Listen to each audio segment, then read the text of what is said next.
Comenten por favor si se puede ver con normalidad. Ya puedo ver el chat. Ahora sí, profesor. Se Listo, puede ver. excelente. Gracias. Listo. A ver, comencemos con la clase número 3. Excelente, gracias Stephanie. Gracias Leonardo. Semana número 3, chicos. Temas del día de hoy, dinámica y estática. No temas muy importantes, temas muy ligados entre sí. ¿Listo? Comenzaremos. ¿Qué veremos el día de hoy? Veremos la parte de dinámica rectilínea y dinámica circular. Pues, ¿no? Vamos a aplicar las leyes de Newton básicamente a estos dos movimientos, ¿no? Para poder entender el tema de dinámica debemos ver algunos conceptos básicos primero. Por ejemplo, la fuerza, ¿no? Recordemos que la dinámica es el estudio del movimiento de un cuerpo a partir de las causas que lo generan, ¿cierto? Estudio del movimiento a partir de las causas. Y la causa principal de todo movimiento viene a ser una fuerza. ¿Pero qué es una fuerza, chicos? La fuerza es la influencia que puede cambiar el estado de movimiento de un sistema.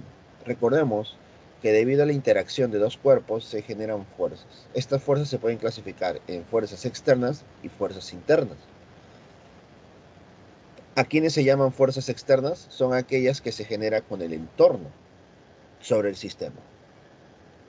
En cambio, las fuerzas internas son aquellas que se generan con los elementos del propio sistema. Para que más o menos podamos entender a qué se refiere con fuerzas internas y externas, ahí tenemos dos ejemplitos. Mira.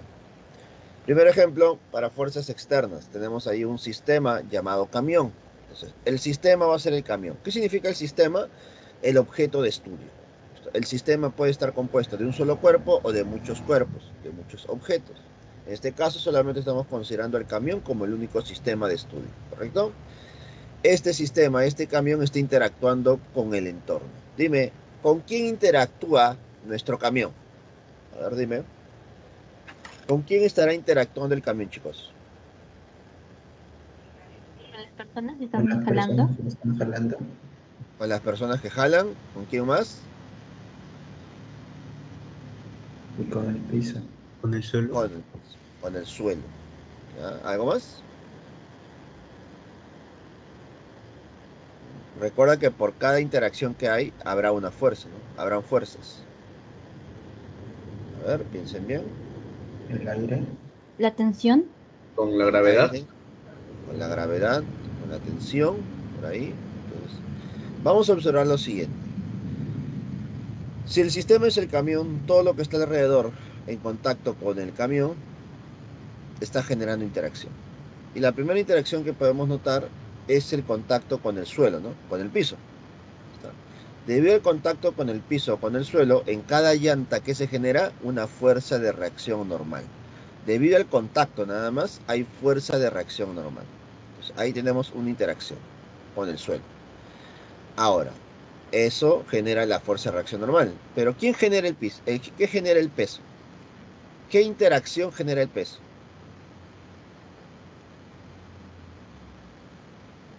¿El camión con quién está interactuando para generar el peso? Con la Con gravedad. el suelo. Con la gravedad. A ver, podemos interactuar con una gravedad. Recuerda que interactúan cuerpos. Con las Excelente. personas. ¿No? La fuerza de gravedad, que en este caso es el peso, se genera por interacción del camión con el planeta Tierra. ¿Listo? El peso, la fuerza de gravedad, que es lo mismo, es la interacción del cuerpo con el planeta. A esto también se le conoce como fuerza de gravitación universal. Tú la conoces como peso, pero se llama fuerza de gravitación universal, que es la atracción que hay entre el camión y la Tierra y el planeta en sí, ¿correcto? Y para que exista esa interacción, no necesitamos estar en contacto con la Tierra. No necesitamos tener en contacto. Por ejemplo, tú levantas un objeto a 1 metro de altura y tú sueltas el objeto. ¿Qué va a pasar con el objeto? El objeto va a caer. Pero ¿qué es lo que está pasando realmente? Que la Tierra lo está atrayendo mediante la fuerza de gravedad, mediante el peso. ¿Correcto? Eso es lo que está ocurriendo. Entonces, tenemos aquí dos interacciones. Primero con el suelo, que ese suelo puede ser cualquier suelo en realidad, una plataforma, puede ser un puente, pero es un suelo, piso, ¿listo? Una superficie. Esa es la primera interacción. Segunda interacción es con el planeta. Entonces ahí tenemos ya la fuerza normal, la fuerza del peso y la fuerza de tensión. Para generar la tensión, ¿el camión con quién está interactuando? ¿Con un grupo de personas? ¿Tú crees que la tensión se genera por interacción con las personas? A ver. Con la cuerda. Con la cuerda Excelente. que lo jala. Ajá. La fuerza de tensión se genera por la interacción del camión con la cuerda. Date cuenta que el camión no está interactuando con las personas, está interactuando con la cuerda. Y luego la cuerda interactúa con las personas, ¿correcto? Si las personas estuvieran empujando el camión, ahí sí, sería una interacción con las personas. Pero aquí no. Aquí está interactuando con la cuerda. Por eso se genera fuerza de tensión. ¿Listo?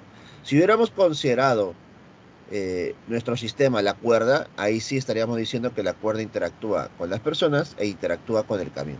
Pero esto no es el caso. ¿Correcto? Y por ahí mencionaron también el aire, ¿no? Los camiones o los cuerpos en general también interactúan con el aire, chicos. Solamente que nosotros no graficamos o no analizamos esa interacción, porque esa interacción o esa fuerza que se genera es muy, pero muy pequeña para nosotros. Prácticamente la despreciamos. ¿Cuándo vamos a ver interacción con el aire? Cuando hablemos, por ejemplo, de hidrostática, ¿no? Ahí sí es muy importante la atmósfera. Y la atmósfera genera a nuestro alrededor una presión, llamada presión atmosférica. Y esta presión atmosférica genera a nuestro alrededor fuerza. Fuerza generada por esa presión. ¿Correcto? Pero nosotros a este nivel todavía no lo vemos. Porque esas presiones, esas fuerzas que se generan en todo momento, vamos a decir así, son muy pequeñitas, ¿no? Comparadas con el peso, con la fuerza de tensión o con la fuerza de reacción normal, ¿correcto? Ya está. Entonces, esas son las fuerzas externas, la interacción de un cuerpo con el entorno. Y esa interacción generan fuerzas. Ahora hablaremos con las fuerzas internas. Las fuerzas internas es cuando se genera entre elementos del sistema.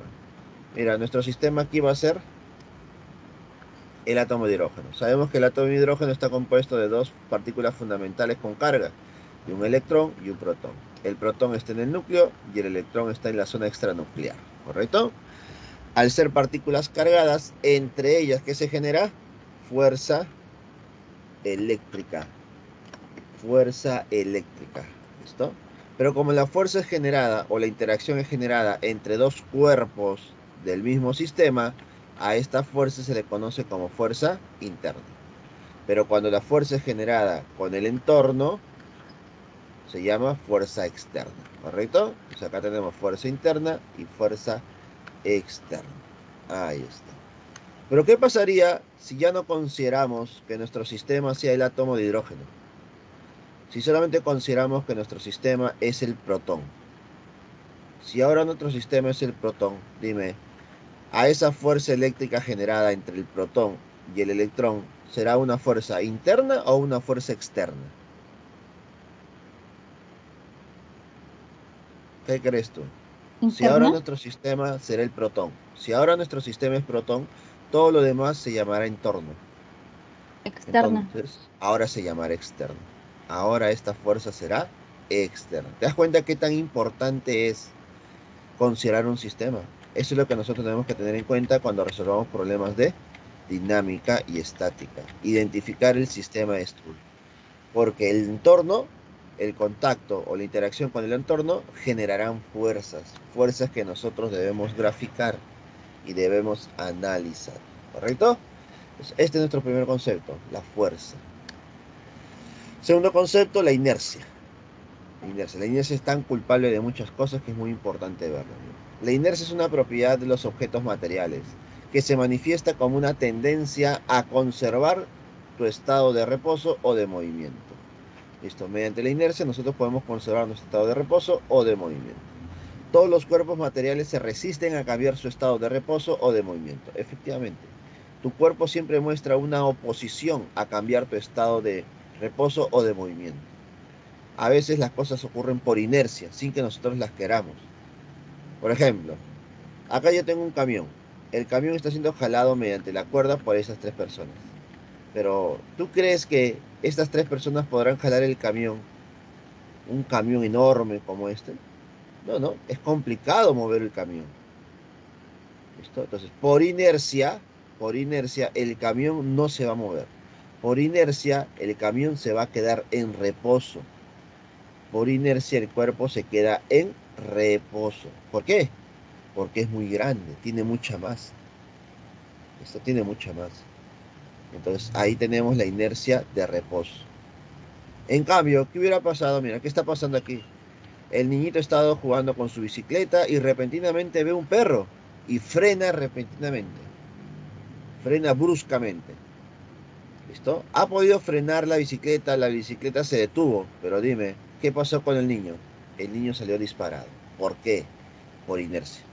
¿Por qué por inercia? Porque el niño con la bicicleta se estaba moviendo. El niño solamente detuvo la bicicleta.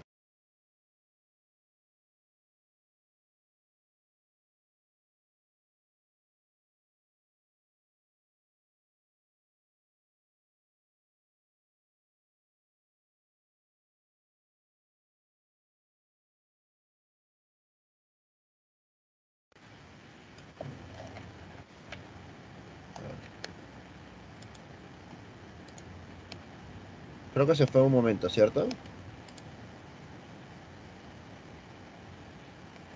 ¿Me escuchan, chicos? Sí, profesor. Escucho, profe. Llegó a ir un momento, creo. Se la aquí aparecida. Ya. Entonces, el niño se va hacia adelante, su cuerpo va hacia adelante por la misma inercia, porque al inicio tenía movimiento y es complicado resistirse a la inercia. Entonces, por inercia, las cosas muchas veces ocurren. Imagino que alguna vez tú has experimentado esto, ¿no? Tal vez no con una bicicleta, pero sí en el carro.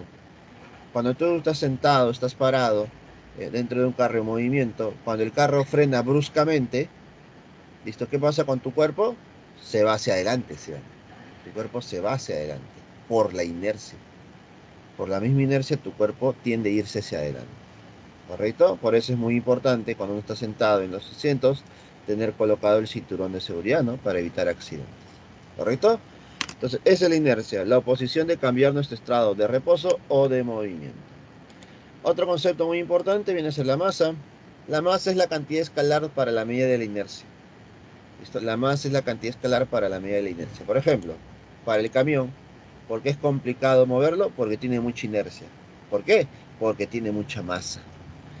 En cambio, si tuviéramos un tico, por ejemplo, ¿un tico será sencillo moverlo? Claro que sí. Un tico tiene menos masa que un camión. Entonces, la masa es la cantidad escalar que indica la medida de la inercia de un objeto material. ¿Listo? Ahora, no confundirse entre masa y peso. Es un error común, chicos. Masa y peso son dos cosas distintas. El peso es la interacción que hay entre el cuerpo y el planeta Tierra. Bueno, si estamos en la Tierra es la interacción entre estos dos cuerpos.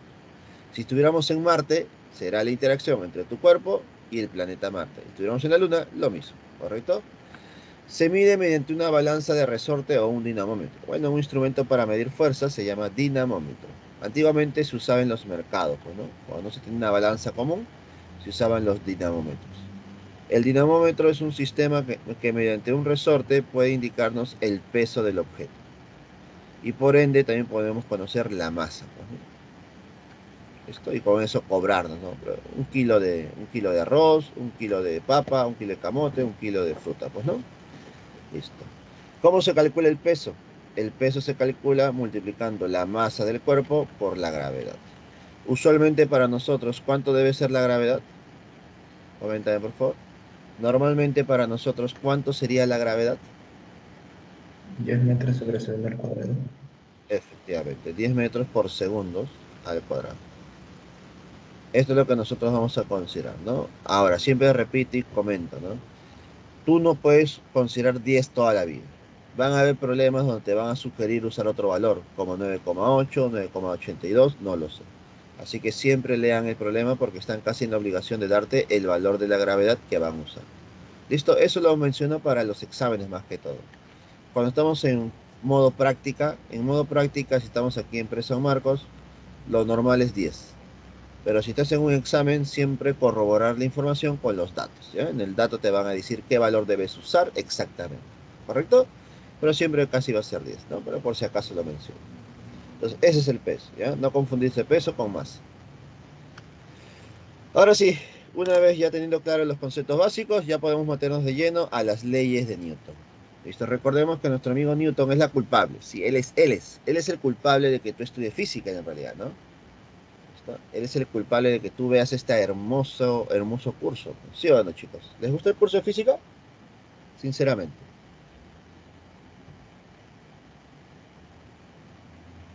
Tu silencio lo dice todo, ¿sí o no? Estefan dice, a veces. A veces. A mí ya me está gustando, por si acaso. ¿Eh? A mí ya le estoy encontrando el gustito al curso. Ya tantas veces estudiarlo, ya está que me gusta, está que me gusta. En realidad el curso de física no es el más, el que más encanta, el que más gusta normalmente, ¿no? Es raro escuchar a alguien que diga, me gusta física, ¿no? A muchos dicen, me gusta la literatura, me gustan las matemáticas, me gusta la geometría, me gusta la historia, profesor. Pero física, raro, es raro, ¿no? Son espécimes raros, ¿no? Es raro encontrar ese gustito por la física, ¿no? Básicamente porque muchas veces en la etapa escolar nos presentan el curso de física como si fuera un curso de matemática, de números, ¿no? De operaciones, de ecuaciones nada más.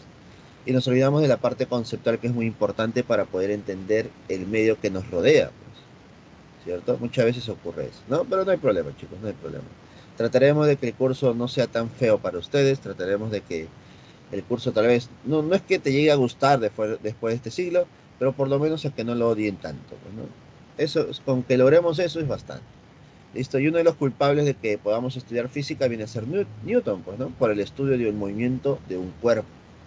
Y Newton va a ser uno de los que va a influenciar bastante en la parte del movimiento o de la mecánica clásica. Prácticamente hasta la mitad del siglo tú vas a ver full Newton, todo relacionado a Newton, ¿no?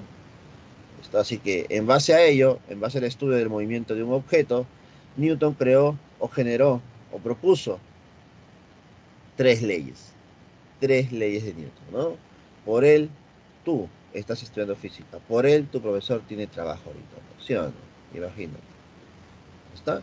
Primera ley de Newton. La primera ley de Newton, también conocida como principio de inercia. ¿Está? Este principio de inercia, o la primera ley de Newton, nos dice lo siguiente. Si la resultante de todas las fuerzas que actúan sobre un sistema es nula, este permanecerá en reposo o se moverá en línea recta con velocidad constante. Recuerda que nuestro cuerpo, nuestro sistema de estudio, ¿listo? De estudio, entonces, dependiendo del sistema el sistema o el objeto de estudio, este va a interactuar con el entorno y debido a esa interacción se generan fuerzas sobre el cuerpo, ¿no? Ya hemos visto que son las fuerzas externas las que me importan. Esas fuerzas externas van a generar una sumatoria de fuerzas llamada fuerza resultante. Fuerza resultante. ¿Correcto? Entonces, si la fuerza resultante es igual a cero, entonces Newton nos dice que puede generarse dos cosas. Dos cosas. Si la fuerza resultante es igual a cero, hay dos posibilidades. La primera posibilidad es que el cuerpo esté en reposo. ¿Qué significa estar en reposo? Que la velocidad es cero. Y la segunda posibilidad es que el cuerpo esté con MRU. ¿Qué significa MRU? Velocidad constante. Eso es lo que significa. Velocidad constante. Entonces, esas son las dos posibilidades. Nuestro amigo Newton no nos dice qué va a ocurrir. Nos dice qué cosa podría ocurrir. ¿Correcto? O puede ocurrir que el cuerpo esté en reposo o con MRU. Siempre y cuando la fuerza resultante sea cero. Profesor, ¿y por qué no lo puedo asegurar? Porque recuerda que faltan más condiciones, pues. Me imagino que el problema, la situación te indicará, ¿no? ¿Qué más ocurre para que se cumpla cada una de ellas? ¿Correcto? Entonces, para la primera ley de Newton, si la fuerza resultante es igual a cero, el cuerpo puede estar en reposo o puede moverse con MRU. ¿Correcto? Para cualquiera de los dos casos, la sumatoria de fuerzas es igual a cero. Profe, ¿y cómo aplicamos esta sumatoria de fuerza igual a cero? ¿Te acuerdas que la clase pasada nosotros vimos, la clase pasada no, la primera clase vimos el tema de análisis vectorial? Para el tema de análisis vectorial, nosotros también vimos fuerza resultante igual a cero en un problema. Y para ese problema, ¿qué dijimos? Si la fuerza resultante es igual a cero o si la resultante de los vectores es igual a cero, entonces en la horizontal y en la vertical también deben ser ceros. Eso se manifiesta de la siguiente manera. Las fuerzas que van a la derecha deben ser iguales a las fuerzas que van hacia la izquierda. Esto es lo que debe ocurrir. Y las fuerzas que van hacia arriba deben ser iguales a las fuerzas que van hacia abajo. ¿correcto? Entonces, esto es lo que debe ocurrir, chicos. Si la fuerza resultante sobre un cuerpo es igual a 0, entonces las que van a la derecha son iguales a las que van a la izquierda. Y las que van hacia arriba son iguales a las que van hacia abajo. ¿Correcto? Ya está. Por lo tanto, ya tenemos aquí las leyes de Newton. La primera ley de Newton, ¿no? Ley de la inercia, o principio de inercia, ¿no? Ya está. Segunda ley. Segunda ley de Newton, principio de masa. Si en la primera ley analizamos cuando la fuerza resultante es igual a 0, aquí en esta segunda ley analizamos cuando la fuerza resultante es diferente de 0. ¿Y qué se cumple, qué se genera cuando esta fuerza resultante es diferente de 0? Dice lo siguiente.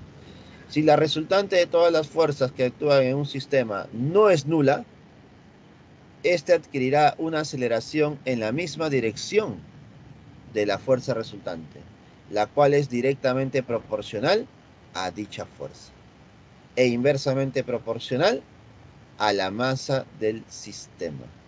A la masa del sistema. ¿Correcto? Ya está. Gráficamente es algo así, ¿no? Tenemos por aquí un objeto, un cuerpo. El cuerpo se puede estar moviendo en cualquier dirección. Imaginemos a la derecha. Imaginemos es una pelota, ¿no? Una pelota que te pasa para que tú patees y metas gol. Entonces, te pasan la pelota, se está moviendo hacia la derecha. Y tú con ese movimiento a la derecha le aplicas una fuerza. Ahí está. Le aplicas una fuerza. ¿Listo? En esa dirección de la fuerza se va a generar una aceleración. En esa misma dirección de la fuerza se genera una aceleración, donde obligatoriamente la dirección de la aceleración y la dirección de la fuerza deben ser las mismas. La fuerza y la aceleración deben tener la misma dirección. En cambio, la velocidad con la fuerza no necesariamente. La velocidad con la aceleración no necesariamente. ¿Correcto, chicos? Tengan en cuenta eso. Solamente la fuerza con la aceleración deben tener la misma dirección. Listo, chicos. Esta es la segunda ley de Newton. ¿Y cómo se calcula esta aceleración que adquiere el cuerpo? Bueno, la aceleración que adquiere el cuerpo es igual a la fuerza que se aplica sobre el cuerpo de masa m. Por ese motivo la aceleración es fuerza sobre masa. Ahora, la manera más práctica de recordarlo es a través de esta formulita más lineal, ¿no? Fuerza es igual a masa por la aceleración. Fuerza es igual a masa por la aceleración, donde la masa se mide en kilogramos y la aceleración en metros por segundos al cuadrado. Y kilogramos por metros por segundos al cuadrado genera una nueva unidad física en el sistema internacional llamada Newton. Aquí ya deja su cuota ya nuestro amigo Newton, ¿no? La fuerza tiene como unidad el Newton, chicos. ¿Y cómo se genera el Newton? Multiplicando kilogramos por metros por segundo. Listo. Segunda ley de Newton, chicos. Vamos con la tercera. Disculpa, antes de analizar la tercera, analicemos un poquito la segunda ley de Newton, mediante este tipo de situaciones. Imaginemos que tú tienes que empujar una caja, ¿no? Normalmente en la casa siempre hay algo que empujar, algo que mover. Ya empujemos la caja. ¿Listo? Vamos a considerar que la caja siempre tiene la misma masa. ¿Listo? Lo vas a llevar a su destino con esa masa. Pero para eso debes aplicar una fuerza. Al aplicar tú una fuerza sobre el cuerpo, generas una aceleración. ¿Correcto? Pero ¿qué pasaría si tú quieres llevarlo más rápido, ¿no? Quieres que terminar el trabajo más rápido. Entonces aplicas más fuerza. Imaginemos que aplicas el triple de fuerza. Y si yo aplico el triple de fuerza, ¿qué vamos a notar? Que el cuerpo se mueve más rápido. Es decir, que adquiere mayor aceleración. Y para ser más exactos, ¿qué pasó con la aceleración? Se triplicó. Profe, entonces si yo trato de mover el mismo cuerpo y duplico, triplico, cuadruplico mi fuerza, también se va a duplicar, triplicar, cuadruplicar la aceleración.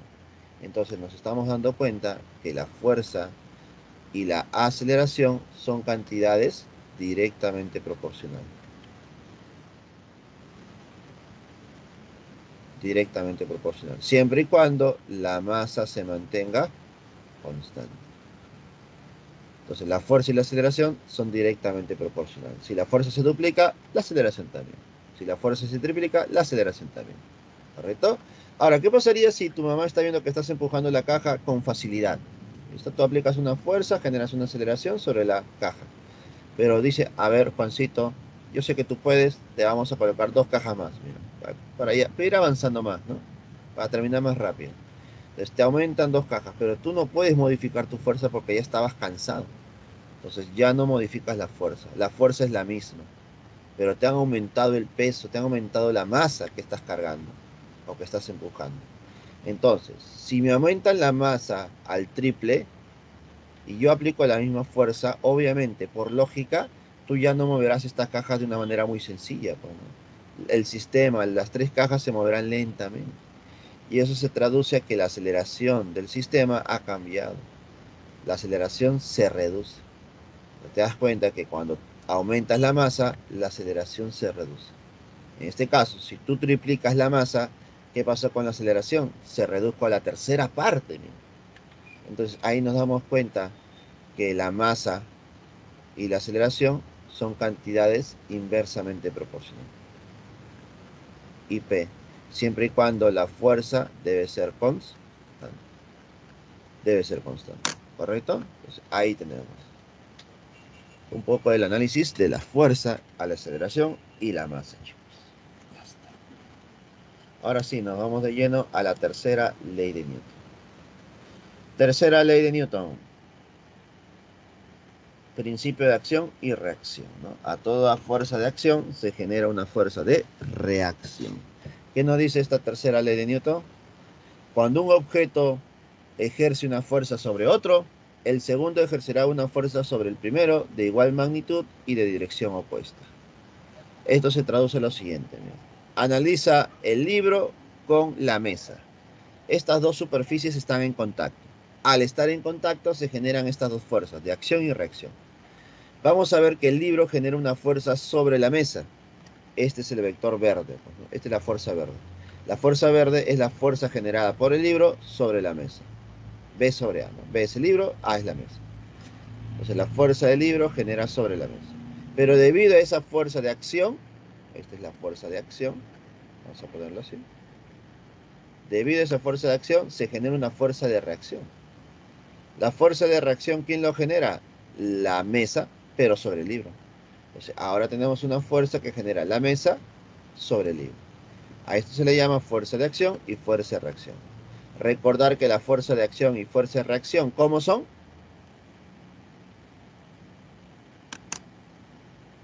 ¿Cuáles, profe? La fuerza de acción y la fuerza de reacción, ¿cómo serán? Opuestas. Son fuerzas opuestas. Muy bien. Pero no solamente opuestas. O mejor dicho, sí son opuestas si entendemos el concepto de opuestas, ¿no?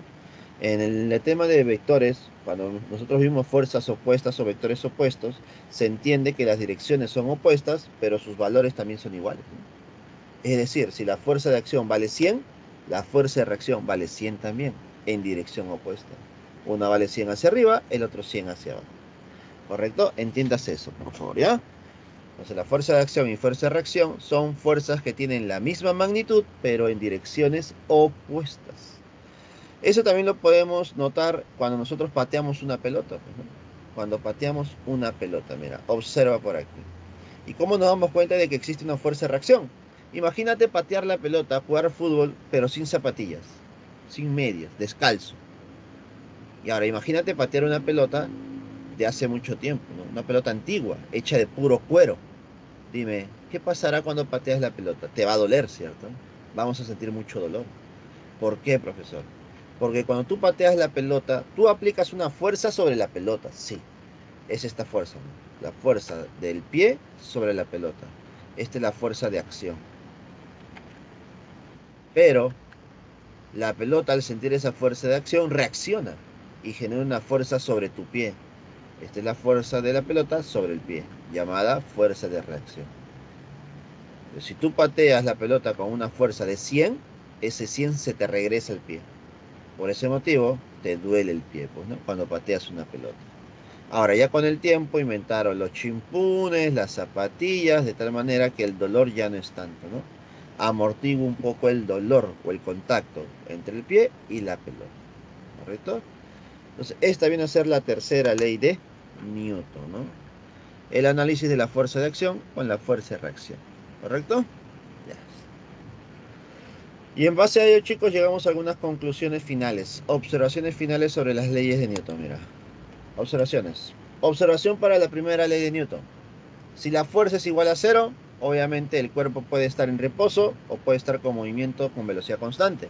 Conclusión. El cuerpo no tiene aceleración. El cuerpo no tiene aceleración. O la aceleración vale cero. Por lo tanto, el cuerpo permanecerá en reposo o tendrá MRU. MRU. ¿Correcto? 2. Si la fuerza es constante, según la ley de Newton, si la fuerza es constante, ¿cómo es la aceleración? También es constante. Por lo tanto, el cuerpo se moverá con MRV. Mira, si la fuerza que aplicamos sobre el cuerpo es constante, la aceleración que se genera también debe ser constante. Por lo tanto, estamos ante el movimiento llamado MRV. Y 3. La tercera ley de Newton significa que no existen fuerzas aisladas en el universo observable. Es decir, a toda fuerza de acción hay una fuerza de reacción. Y que las fuerzas de acción y reacción actúan sobre cuerpos diferentes. Efectivamente. Mira, y esto es interesante, ¿no? Cómo a partir de un análisis de cuerpos pequeños puedo generar una conclusión muy interesante, ¿no? La fuerza de acción y fuerza de reacción siempre están presentes. Por lo tanto, no existen fuerzas aisladas en el universo. Y así se puede estudiar poco a poco el universo sin conocerlo en su totalidad, pues, ¿no? En su totalidad. 4. Un observador u objeto está en reposo o con MRU, se llama sistema de referencia inercial. Y son aplicables las leyes de Newton. Es decir, que nosotros solamente podemos aplicar las leyes de Newton para sistemas de referencia inerciales. Solamente para esos sistemas. ¿Qué es un sistema de referencia inercial? Es aquel sistema donde la velocidad del sistema es cero, es decir, reposo, o si no, se mueve con velocidad constante. Es decir, MRU. Solamente esos sistemas. 5. Si el observador objeto que tiene aceleración se llama sistema de referencia no inercial, entonces no son válidas las ecuaciones. Entonces las leyes de Newton no se cumplen para sistemas de referencia no inercial. Es decir, aquellos sistemas que tienen aceleración. Pero obviamente nosotros no analizamos esos sistemas, ¿no? No Profesor, analizamos esos sistemas. Dime. ¿puede colocar un ejemplo de sistema de referencia no inercial? Un Ses- dibujo, un gráfico. A ver, un sistema de referencia inercial. A ver. Para encontrar la diferencia, ¿ya? Imaginemos, escúchame bien, ¿eh? Imaginemos que tú estás dentro de un auto.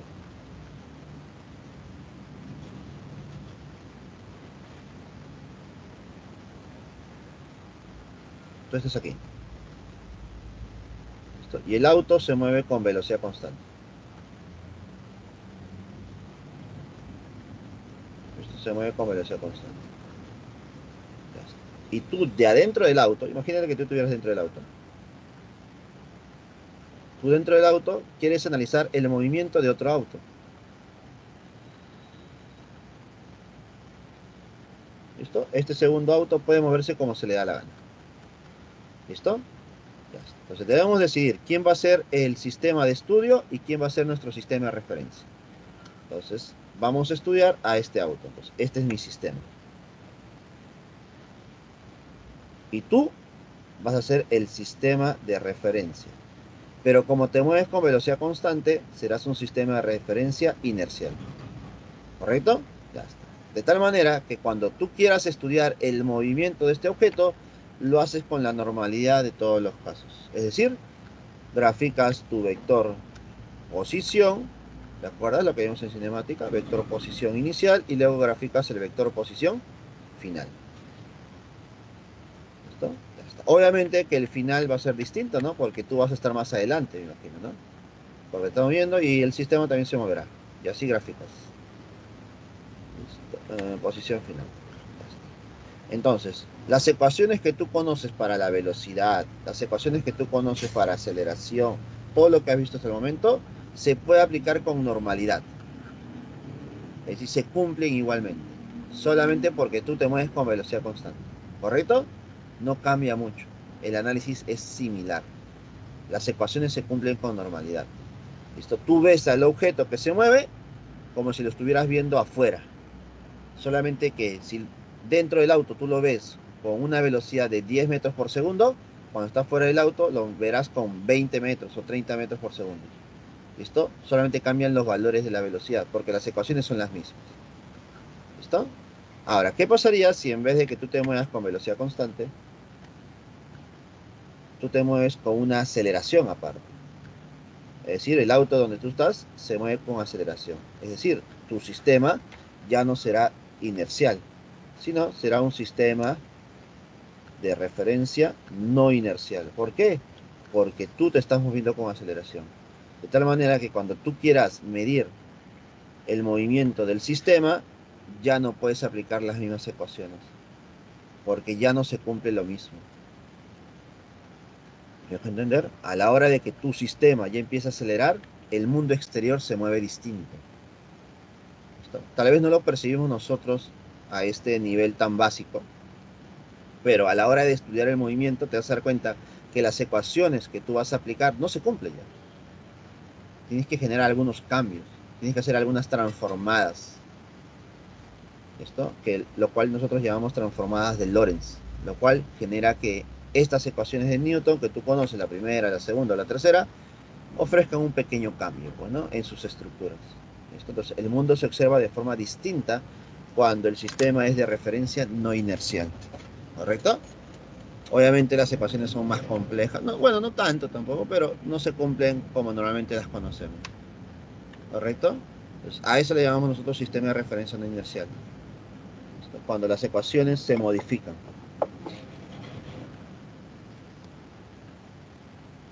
Ok, profesor. Es lo que es una aceleración constante, ¿no? Ajá, aceleración en general. Cuando un cuerpo acelera ya estamos en un sistema de referencia no universal. Por ejemplo, ¿dónde se observa eso de alguna o cierta manera? Cuando nosotros analizamos la fuerza centrípeta y centrífuga. La fuerza centrípeta sí lo graficamos. En cambio, la fuerza centrífuga nosotros no lo graficamos. Existe fuerza centrífuga, pero no se analiza, no se grafica a este nivel preuniversitario. ¿Y por qué se dice que hay fuerza centrífuga? Porque eso se observa cuando estamos en un sistema de referencia no inercial, un sistema distinto. ¿Y dónde se observa eso claramente? Cuando el sistema de referencia está en el centro de giro. Cuando estamos en el centro de giro, observamos el movimiento alrededor distinto. Por ejemplo, a ver, no sé si en algún momento tú has tenido la posibilidad de estar en rotación. Por ejemplo, de niño a veces jugamos, ¿no? Agarramos una soga, le colocamos una piedra, le colocamos algún objeto y estamos giramos con el objeto, giramos con el mismo objeto. Entonces, cuando tú giras con el mismo objeto, sientes que hay una fuerza que te está expulsando, que te está jalando. A eso se le llama fuerza centrífuga, ¿listo? Pero los que están alrededor tuyo no observan esa fuerza. Por más que quieran analizar, no pueden notar esa fuerza. Lo que ellos ven solamente es la fuerza de tensión, pero esa fuerza de tensión no es hacia afuera, es hacia adentro.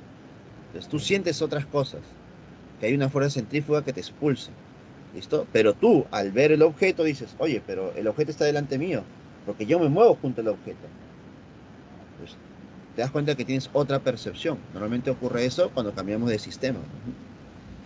Entonces, es algo curioso que también se va a ver, por ejemplo, las cosas del tema de sistema se va a ver en la última clase, cuando veamos relatividad, ¿no? Eso está muy relacionado al tema de movimiento relativo. Eso ya lo veremos también profundidadmente la semana 9, si no me equivoco. ¿Listo? Entonces ahí tenemos las observaciones para estas tres leyes de Newton. Ahora sí, nos vamos de lleno al estudio de fuerzas. Nosotros tenemos en este tema de dinámica, tenemos que estudiar 5 fuerzas, chicos. 5 fuerzas mecánicas, las más conocidas, las clásicas. La fuerza de gravedad, la fuerza de tensión, la fuerza de reacción normal, la fuerza elástica y la fuerza de fricción. Creo que las tres primeras no son complicadas de graficar, son sencillas relativamente. Y eso lo observamos aquí, mira. ¿Te acuerdas del camión? Acá están esas fuerzas, mira. La fuerza de gravedad es el peso, que es una fuerza dirigida hacia abajo. La fuerza de reacción normal se genera por el contacto con el piso y es una fuerza perpendicular al cuerpo.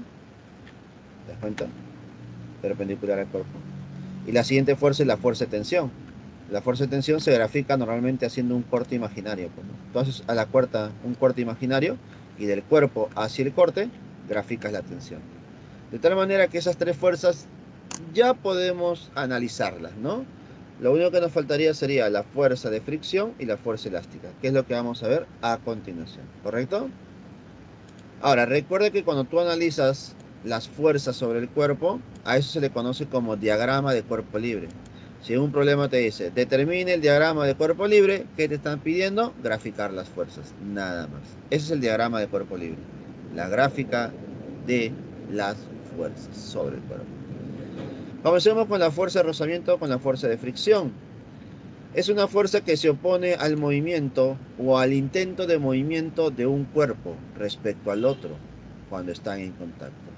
Actúa tangencialmente en cada una de las superficies que están en contacto, efectivamente. La fuerza de fricción es una fuerza tangencial a los cuerpos. En cambio, la fuerza de reacción normal es una fuerza perpendicular. ¿Listo? A ver, aquí vemos, observamos una persona que está sobando sus manos. Cuando uno soba sus manos normalmente, siente como que escucha un pequeño ruido, ¿no? No sé si escuchas. Hay un pequeño ruido.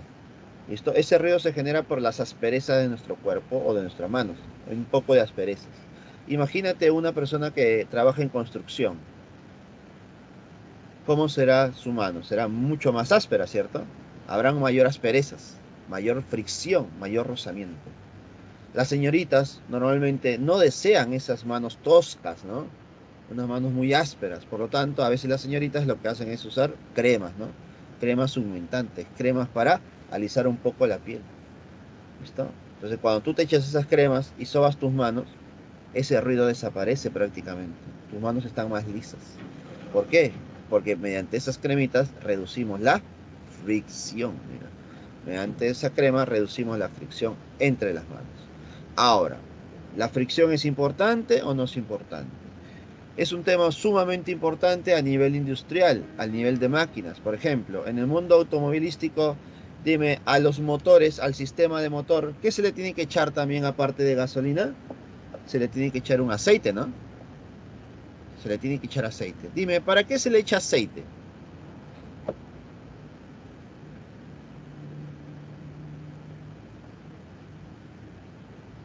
¿Para qué crees que se le echa aceite?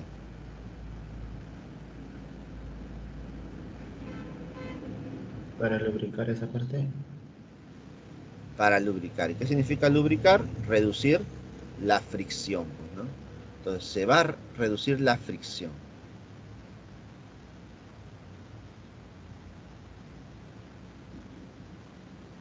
¿Cierto? Entonces cuando tú echas aceite, reduces la fricción. ¿Listo? Y eso es importante, porque cuando reduces la fricción, entonces permites que el sistema trabaje con normalidad, que el sistema no se recaliente, porque si hubiera mucha fricción entre las piezas, este sistema se va a recalentar y eso puede ser peligroso, ¿no? Recordemos que cuando un sistema se recaliente y cuando este sistema es metálico, las partes metálicas al absorber calor o energía, se va a generar la famosa dilatación. Y por dilatación las piezas ya no encajan de la misma manera y cuando giran o se muevan, van a hacer movimientos bruscos y eso puede generar que ¡boom!, se rompe el sistema. Imagínate. Solamente por no echar aceite, el motor se puede romper, ¿no? Se puede quebrar o partes de ello. ¿Te das cuenta? Entonces es muy importante el uso del aceite en los motores. ¿Correcto? Muy importante eso. Para poder reducir fricción, obviamente, ¿no, Ricardo? Listo. Ahora, la gran pregunta es, ¿y cómo graficamos esta fuerza de fricción, profe? ¿Cómo se grafica? ¿Cómo se va a graficar? La fuerza de fricción se grafica de la siguiente manera. Siempre se grafica en oposición al movimiento de un cuerpo o al posible movimiento. Y el valor de la fricción o la magnitud de la fricción en una superficie sólida es directamente proporcional a la magnitud de la fuerza normal de dicha superficie. Es decir, la magnitud de la fricción se calcula. La magnitud de la fricción se calcula como el producto de un coeficiente de fricción multiplicado por la magnitud de la fuerza normal. ¿Listo? Magnitud de la fuerza normal. Ahí está. Listo. Vamos a analizar, a ver. Existen dos tipos de fricciones, la fricción estática y la fricción cinética. Creo que su nombre lo dice todo, ¿no? La fricción estática se genera cuando el cuerpo está estático y la fricción cinética cuando el cuerpo está en movimiento, ¿no? Listo. A ver, por ejemplo, aquí tenemos el mismo caso que vimos anteriormente. Vas a empujar tú una caja. Imagínate que esta es la caja de todos tus adornos navideños. Acá está el árbol, acá están las guirnaldas, acá está toda la parte de Navidad. Acá están las bolitas de Navidad, todo está todo, prácticamente, ahí está el pavo también, ¿ya? El pavo que han dejado el año nuevo. Está todo. Entonces, esa caja debe pesar mucho. Entonces te mandan a ti, ¿no? Tú todo cansado, regresando de tus clases, te dicen, Juancito, por favor, empuja la caja. Entonces tú empujas con tu fuerza, una fuerza F, pero la caja no se mueve. La caja no se mueve, terrible, ¿no? La caja no se mueve. A pesar de que estás empujando con tu fuerza F, con todas tus fuerzas, la caja no se va a mover. ¿Y por qué no se mueve, profesor? A pesar de que estoy aplicando una fuerza hacia la derecha. Es que debido a esa fuerza que tú aplicas a la derecha y debido al contacto entre el cuerpo y la superficie áspera de tu casa, de tu piso, imaginemos que no es mayólica tu casa, ¿no? Cuando es mayólica es un poco más liso. Imaginemos que es simplemente un piso falso, ¿no? Esos pisos plomos de cemento nada más. Imagínate, ¿no? Hay muchas asperezas, hay mucha rugosidad. Entonces, debido a esas asperezas y rugosidades, hay una fuerza de fricción. Y esa fuerza de fricción se opone a la fuerza F, ¿no? Si tú aplicas una fuerza a la derecha, la fuerza de fricción será hacia la izquierda, ¿no? Fuerza de fricción hacia la izquierda. ¿Listo?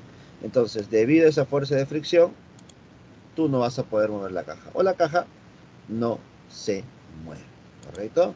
Por lo tanto, pasará una fuerza de fricción del mismo valor de la fuerza que tú has aplicado. Si tú aplicas 10, la fricción será 10. Si tú aplicas 20, la fricción será 20. Si aplicas 30, la fricción será 30. ¿Listo? La fuerza de fricción es igual a la fuerza que tú aplicas. Pero yo te pregunto algo. Cuando tú estás empujando un objeto, dime, ¿tú sientes el momento exacto donde el cuerpo está a punto de resbalarse, ¿no? Tú sientes el momento exacto cuando el cuerpo está a punto de moverse, ¿cierto? Tú dices, uy, empujas y ya sientes que está a punto de resbalar, a punto de moverse. Ya, falta poco nada más y ya se empieza a mover. Uno siente, percibe eso. A eso se le conoce como movimiento inminente. Cuando estamos en esa situación, se conoce como movimiento inminente. Por lo tanto, para ese caso, la fuerza de fricción ya no es cualquier fuerza de fricción. La fuerza de fricción estática tomará su máximo valor. Entonces, aquí la fuerza de fricción es máxima. ¿Y cómo se calcula una fuerza de fricción máxima? Como mu por la normal. En este caso se calcula como mu por la normal. ¿Correcto? Entonces, cuando el cuerpo está en movimiento inminente, cuando está a punto de moverse, cuando está a punto de resbalarse, se considera que la fuerza de fricción estática es la máxima posible. Profesor, ¿y si aplico un poquito más de fuerza? Si aplico una fuerza F más 0,1, entonces el cuerpo empezará a moverse. Y cuando el cuerpo ya empieza a moverse, dime, cuando este cuerpo ya empieza a moverse, ¿desaparece la fricción? No. No desaparece la fricción. Sigue habiendo fricción, solamente que ahora la fuerza de fricción ya no será la estática, ahora será la cinética. ¿Y cómo se calcula la cinética? También de la misma manera, con mu por la normal. Obviamente que habrá un coeficiente para cada caso. Cuando es estático, habrá un coeficiente de rozamiento estático. Y cuando es cinético, un coeficiente de rozamiento cinético. ¿Correcto? Listo. Eso es lo que nosotros vamos a anotar. Para calcular la fuerza de fricción, debo saber si estamos en situación estática o en situación cinética, para poder usar ese coeficiente. ¿Correcto? A ver, observaciones de la fuerza de fricción. Observación número 1. Cuando se intenta mover el bloque, la fricción estática es menor que la fuerza estática máxima. Esto recuerda tú, que tú tienes una fuerza de fricción estática, pero esa fuerza de fricción debe ser menor que la fuerza de fricción estática máxima. Esto es menor que la estática máxima, ¿ya? La fuerza de fricción estática siempre será menor que la fuerza de fricción estática máxima. 2. Cuando el bloque está a punto de moverse, está por moverse, está en movimiento inminente, entonces la fricción estática toma su valor máximo y se calcula como mu por la normal. Se calcula como mu por la normal. ¿Listo? 3. Cuando el bloque está en movimiento, desaparece la fricción estática y aparece la fuerza de fricción cinética. Y la fricción cinética se calcula como mu por la normal. Con la diferencia que el coeficiente de rozamiento ya no será el estático, sino que ahora será el cinético. Siguiente. El coeficiente de fricción, es decir, el coeficiente mu, depende de la naturaleza de las superficies en contacto. ¿Correcto? Ten en cuenta eso. Depende de las dos superficies en contacto. Por ese motivo, cuando tú googleas, pones coeficiente de rozamiento, vas a observar que el coeficiente de rozamiento va a depender de dos superficies. Es decir, la interacción entre cemento y mayólica, por ejemplo, entre cartón y cemento, entre asfalto y caucho, por ejemplo, para las llantas. Entonces, va a ser el contacto entre dos. Y su valor común va a estar entre 0 y 1. Lo normal es que el coeficiente de rozamiento esté entre 0 y 1, donde el mayor valor es generado por el coeficiente de rozamiento estático. El estático tiene el mayor valor y el cinético obviamente es el menor. ¿Correcto? ¿Alguna consulta sobre la fuerza de fricción? Coménteme, por favor.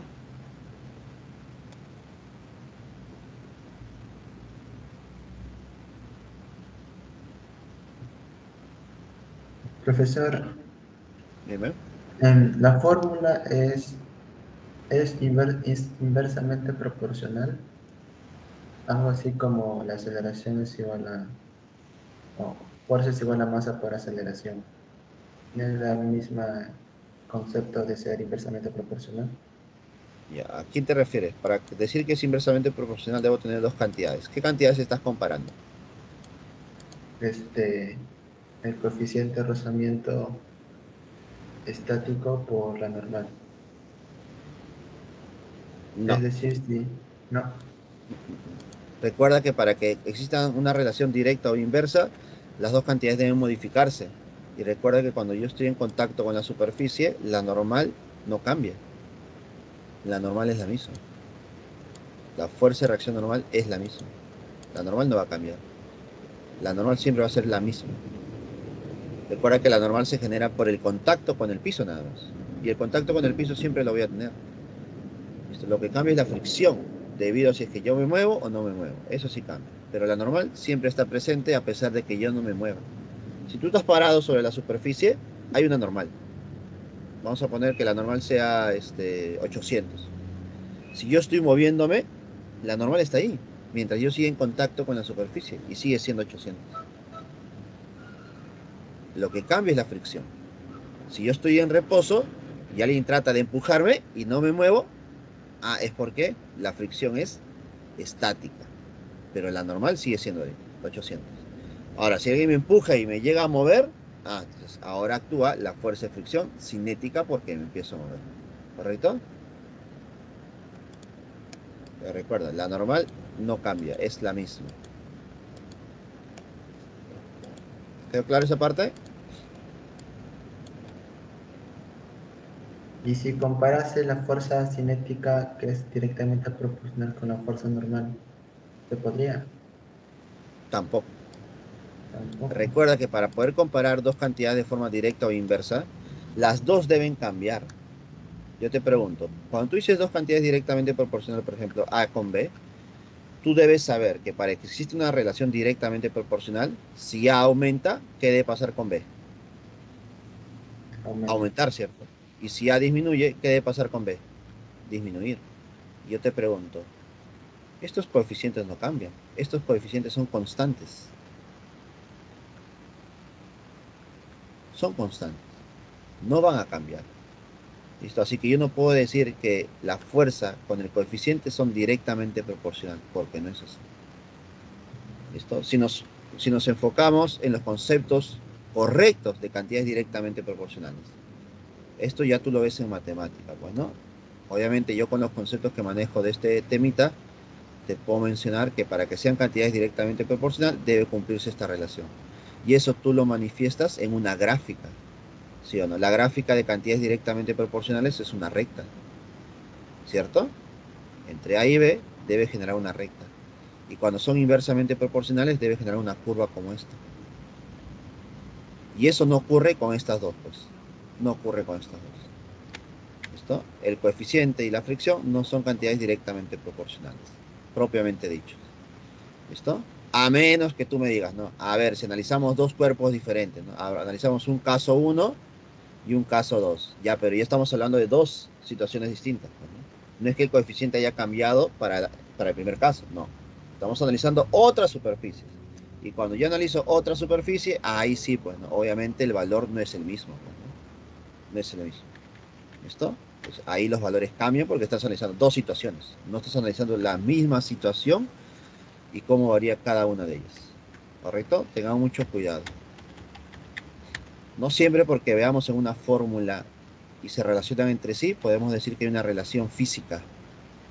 No hay una relación física normalmente. O a veces no hay una relación matemática. Esa es la parte compleja del curso de física, pues, ¿no? Que estén en una fórmula no significa que tengan una relación física. Pueden a veces tener solamente una relación numérica. ¿Listo? Tengan mucho cuidado allá.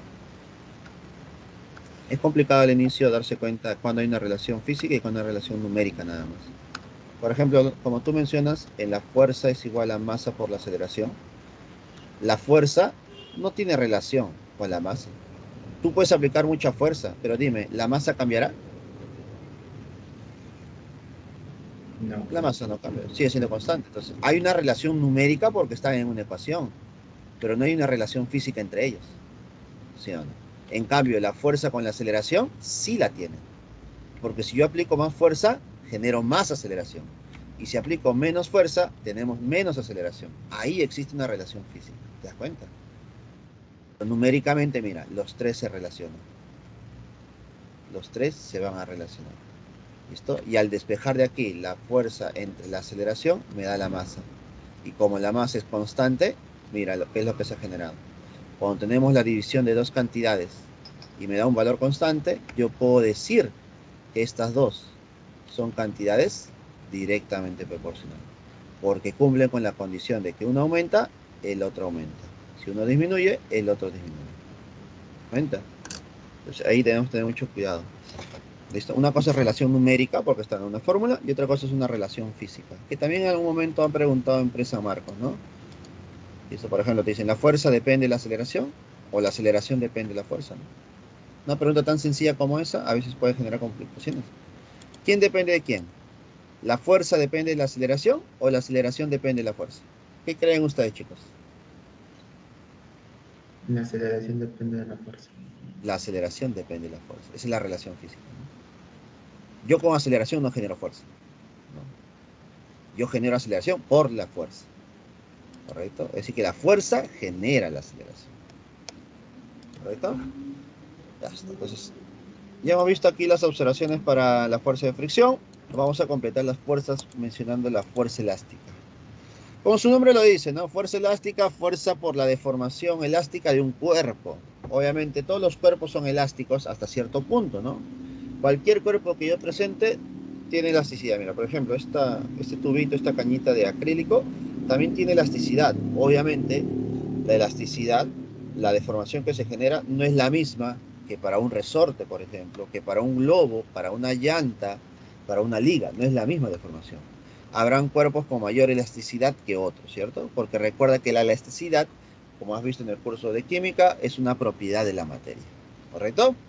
El cuerpo más elástico, bueno, el cuerpo que nosotros vamos a analizar, porque es más sencillo de alguna u otra forma, son los resortes. Acá tenemos un resorte al inicio sin deformar, y luego mediante una fuerza externa que puede ser tu mano, vas a empezar a estirar el resorte, deformar el resorte. Entonces, cuando tú estiras el resorte, generas una diferencia de longitudes. Esa diferencia de longitudes se llama deformación X. Acá tengo una deformación X. Y debido a esa deformación X, se genera la fuerza elástica. Y algo muy importante que tú tienes que saber, esa fuerza elástica que ha generado siempre es opuesta a la deformación. Es decir, si tú lo deformas a la derecha, la fuerza elástica es hacia la izquierda. Si tú empujas el resorte, la deformación es hacia la izquierda. Entonces, la fuerza elástica es a la derecha. Siempre la fuerza elástica debe ser opuesta a la deformación. ¿Correcto? Ya está. ¿Y cómo se calcula la fuerza elástica? Multiplicando una constante elástica, que es la constante K de rigidez o de elasticidad, por la deformación. Por la deformación X. Esto también se le conoce como ley de Hooke, ¿no? K por X es la ley de Hooke. La fuerza elástica es igual a K por X. Observaciones. De acuerdo al principio de acción y reacción, la fuerza recuperadora elástica es opuesta a la fuerza externa, efectivamente, ¿no? Si lo vemos de manera vectorial, la fuerza elástica es opuesta a la deformación X, ¿no? Si el cuerpo se mueve hacia la derecha positivamente, la fuerza elástica es negativa. El signo negativo indica la oposición que hay a la deformación. Estas dos fuerzas son opuestas. Disculpa, esta fuerza es opuesta a la deformación. 2. Si graficamos la fuerza elástica, solamente el valor, podemos darnos cuenta que a mayor deformación, mayor fuerza. Entonces, acá hay una relación entre estas dos, ¿no? La deformación con la fuerza son cantidades directamente proporcionales, ¿no? Si la deformación aumenta, la fuerza también aumenta. Si la deformación disminuye, la fuerza también disminuye. ¿Correcto? Entonces, esta es la gráfica que se genera entre la fuerza elástica y la fuerza... No, disculpa. Entre la fuerza elástica y la deformación. Listo. No te olvides, por favor, fuerza elástica. Ahora sí, esa es la parte de dinámica. Ahora pasemos a la parte de estática rápidamente. En la parte estática analizaremos el equilibrio de un cuerpo. Y el equilibrio de un cuerpo lo vamos a analizar a partir de las fuerzas concurrentes y las fuerzas paralelas. ¿Qué son fuerzas concurrentes? Fuerzas que pasan por un mismo punto. Por ejemplo, aquí tenemos un pequeño experimento que se puede hacer o se hace normalmente en los laboratorios de física, ¿no? Tal vez no con una estructura tan grande y tan bonita como esta, pero situaciones parecidas hacemos en los laboratorios. Sometemos un cuerpo a varias fuerzas. Una fuerza 1, fuerza 2 y fuerza 3. ¿Listo? Te das cuenta que esas fuerzas pasan por el mismo punto de origen. Por el mismo punto. Acá está. Entonces son fuerzas concurrentes. Concurren en un punto. Al ser fuerzas concurrentes, se va a cumplir lo siguiente. Que la sumatoria de las tres fuerzas, ¿cuánto debe ser? 0. Obviamente si es que el cuerpo no se mueve, ¿no? Si es que el cuerpo no se mueve, entonces la fuerza resultante debe ser 0. Primera ley de Newton, ¿no?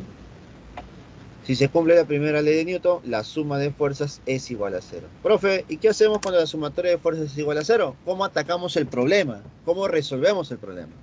Si la sumatoria de fuerzas es 0 y son solamente 3 fuerzas, tú puedes resolver el problema con el método geométrico o con el método analítico. ¿Listo? Método geométrico o método analítico. Según el método geométrico, si la sumatoria de fuerzas es 0, entonces nosotros podemos formar un triángulo de fuerza con esas 3. ¿Cómo se grafica ese triángulo de fuerza? Graficando las 3 fuerzas de manera consecutiva. Mira. 3 fuerzas de manera consecutiva. Fuerza 1, fuerza 2 y fuerza 3 de forma consecutiva. ¿Listo? Ese es el método geométrico. El método analítico es descomponer cada una de esas fuerzas. Descompones la fuerza 1, descompones la fuerza 2 y descompones la fuerza 3.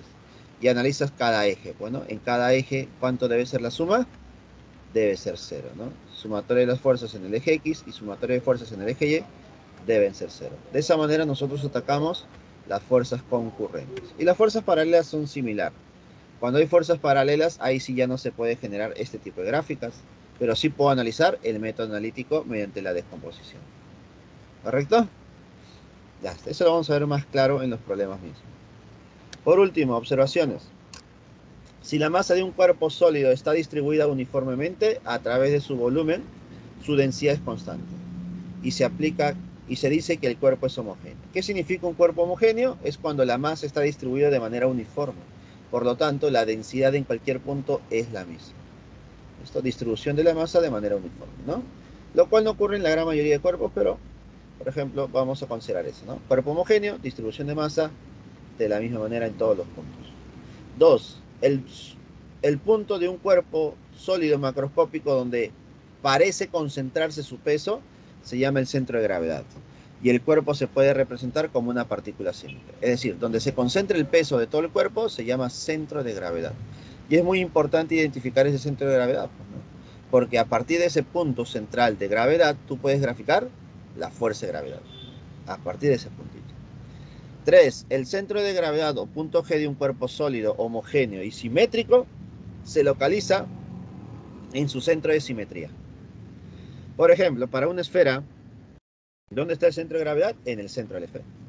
Para un cubo, ¿dónde está el centro de gravedad? En el centro del cubo, ¿no? Trazando todas las diagonales del cubo.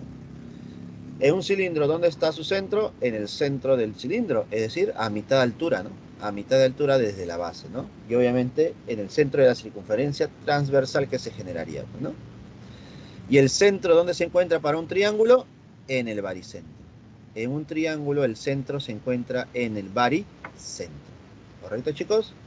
Entonces, mediante estos conceptos nosotros vamos a ver los problemas de esta semana, donde tenemos 10 problemitas. Vamos a ver si se puede resolver todos en el tiempo que nos queda, ¿no? Porque la clase es hasta las 9:50. Vamos a ver, chicos, con fe. Vamos, primera pregunta. Pregunta número 1 dice lo siguiente. Sobre un cuerpo de 5 kilogramos de masa, actúa una fuerza F horizontal, generando la siguiente ecuación de movimiento. X es igual, vamos a poner acá, X es igual a 4 menos 10t menos 2t cuadrado. ¿Listo? Determine la magnitud de la fuerza. Para generar fuerza, no creo que sea la de Ricardo, creo que es la C. Puede ser la C, ¿no? Puede ser la C o la D. No lo sé. Vamos a ver. Entonces, si tengo yo esta ecuación de movimiento, esto me hace acordar al movimiento MRV. MRV. En un MRV, la aceleración, ¿cómo es? Constante. Y si la aceleración es constante, la fuerza también es constante. A ver, si son muy parecidas estas dos ecuaciones, entonces debe ser similar a la posición final igual a la posición inicial, más velocidad inicial por el tiempo, más un medio de la aceleración por el tiempo al cuadrado. Mediante la comparación de estas dos ecuaciones, nosotros podemos encontrar la posición inicial, la velocidad inicial y la aceleración. La posición inicial por comparación nada más es 4 metros. Por comparación, la velocidad inicial, ¿cuánto es? Menos 10 metros por segundo. Recordemos que de manera vectorial, ¿no? Acá sería más incluso. Y de manera vectorial la aceleración por comparación, ¿cuánto sería? A ver. Un medio de la aceleración es igual a menos 2. Por lo tanto, la aceleración debe ser menos 4 metros por segundo. ¿Listo? Recuerda que estos son los vectores con el signo. Pero cuando tú apliques la fórmula de la segunda ley de Newton, lo que se hace es trabajar de manera escalar. Y de forma escalar, la fuerza es igual a la masa, que vale 5, por el valor de la aceleración. ¿Cuánto vale la aceleración? La aceleración vale 4 nada más. Metros por segundo al cuadrado. Y será por 4. ¿Cuánto vale la fuerza o cuánto es la magnitud de la fuerza? 20. 20 newton. Problema número 1. La respuesta es la C o la D, como dice Ricardo. ¿Listo? Así de sencillo, chicos. Vamos con la siguiente pregunta. Pregunta número 2. Rápidamente, chicos. ¿Ya? Tómenle captura rápidamente porque ni bien pongo la clave ya. ¡Pam! Marcas, ¿ya? Ya tómale fotito. Pongo la clave y voy a pasar al siguiente problema. 2. Un obrero desplaza un cajón de masa de 25 kilogramos sobre una superficie horizontal rugosa, ejerciendo una fuerza F igual a 250 newton, mediante una cuerda ideal. ¿Está? Tal como se muestra en la figura. Si el coeficiente de fricción cinético entre la superficie es 0,5, determine la magnitud de la aceleración que adquiere el cajón. Si yo quiero la aceleración, necesito la fuerza resultante. Y para poder tener la fuerza resultante, debo graficar todas las fuerzas. A ver, primera fuerza que debo graficar es el peso. El peso es igual a 250 newton. ¿Listo? Por la masa, pues, ¿no? Si la masa es 25, el peso, la fuerza de gravedad, es igual a masa por la gravedad. ¿Correcto? Por 10 nada más. Debido al contacto con la superficie, ahí está la normal. Debido a la cuerda, hay una fuerza de tensión. Mira, la fuerza de tensión vale 250 newton. ¿Listo? Y luego, debido al movimiento de la caja hacia la derecha, ¿listo? Debido a ese movimiento, habrá una fuerza de fricción en contra.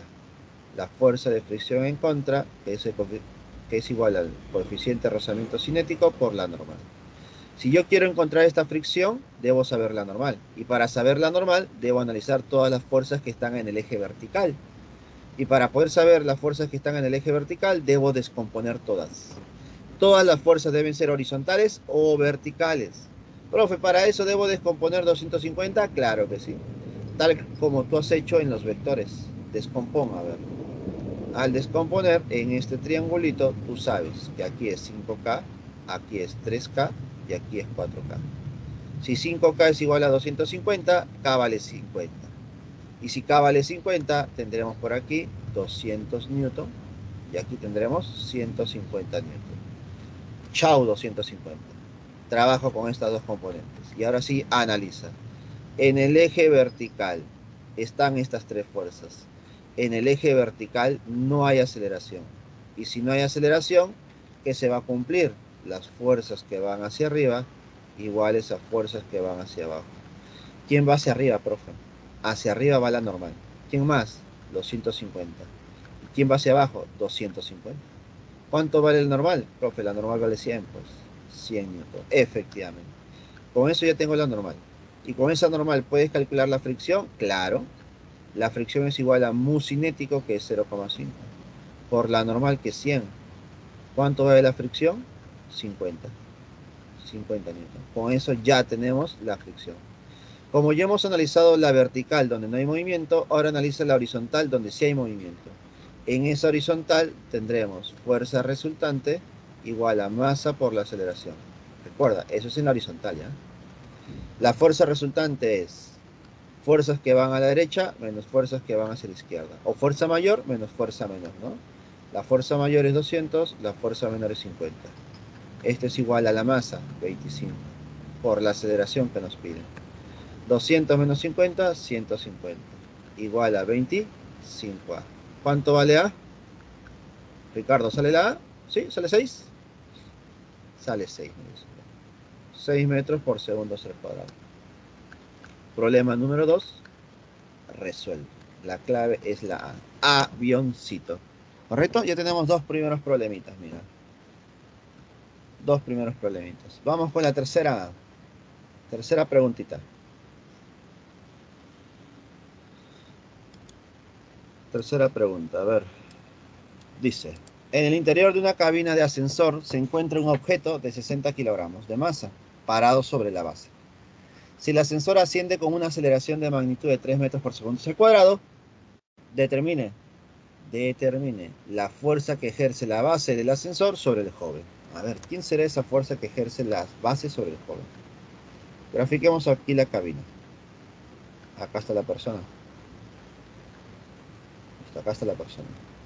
Te dicen que el sistema se está moviendo hacia arriba con cierta aceleración. Ahí está. Y me están preguntando, ¿no? ¿Qué fuerza ejerce la base, es decir, esta base de acá, sobre la persona? Para más o menos entender lo que ocurre, chicos, vamos a graficar por separado, a los dos. Normalmente no se grafica a los dos cuerpos. Vamos a separar esto de manera virtual. Vamos a separar a la persona y a la base nada más, ¿ya? A la base. Listo. Y debido a la interacción entre la persona y la base, tú sabes que la persona ejerce una fuerza sobre la base. A esto le vamos a llamar fuerza de acción. Y debido a la fuerza de reacción, la base ejerce una fuerza sobre la persona, fuerza de reacción. A esta fuerza que genera la base sobre la persona, tú acostumbras a llamarle normal. Entonces, la superficie genera una fuerza sobre la persona, la cual tú le pones el nombre de fuerza normal. Entonces, sobre la persona, a mí me están pidiendo la normal. Esa es la fuerza que me piden, la fuerza de reacción normal. Ahora, sobre la persona no es la única fuerza, ¿no? También está el peso mg. Están estas dos fuerzas. Y con estas dos fuerzas, el cuerpo va a empezar a acelerar. De tal manera que la fuerza resultante es igual a masa por la aceleración. Consulta, ¿cómo se calcula la fuerza resultante? Fuerzas que van a favor de la aceleración. Dime, ¿quién va a favor de la aceleración? ¿Quién va en la misma dirección que la aceleración? ¿El peso o la normal? ¿Te das cuenta que es la normal? Y a esto le resto el peso del cuerpo. Y esto sería igual a masa por la aceleración. De aquí al despejar me quedaría que la normal es igual a la masa por la aceleración más la gravedad. A algunos tal vez les gustan las formulillas. Y esto es lo que se cumple cuando tenemos una persona dentro de un ascensor acelerando hacia arriba. Si el ascensor estuviera acelerando hacia abajo, ya no le pondrías más, le pondrías menos. Esto por si acaso. Por lo tanto, profesor, la normal es igual a la masa. ¿Cuánto es la masa? La masa es 60. La aceleración, 3. La gravedad, 10. ¿Cuánto es 3 más 10? 13. Y 13 por 60, 780. Listo. Esta es la fuerza que ejerce el piso sobre la persona. Vale 780. Yo te pregunto, si esta es la fuerza que ejerce el piso sobre la persona, ¿cuánto será la fuerza que ejerce la persona sobre el piso? ¿Cuánto es el valor? La fuerza que ejerce la persona sobre el piso. Igual, profe. Igualito, ¿no? 780. Ten en cuenta algo, mira, la fuerza que ejerce la persona sobre el piso es 780. En cambio, el peso, en este caso, vale 600. Y muchos piensan que la fuerza que yo ejerzo sobre el piso se llama peso, y no es así. El peso es la interacción entre la persona con el planeta Tierra. Profe, pero normalmente el peso y la normal son iguales. Sí, normalmente. Pero eso ocurre cuando tú no te mueves, cuando tú estás quieto, ¿cierto? Cuando en el eje vertical no hay movimiento. En cambio aquí, en el eje vertical sí hay movimiento. Y eso no se cumple. Pues tengan cuidado, ¿ya? Problema 3 resuelto. La clave es la C, chicos. Es la C. Es la C. Listo. ¿Por qué salió 420? En vez de sumar han restado.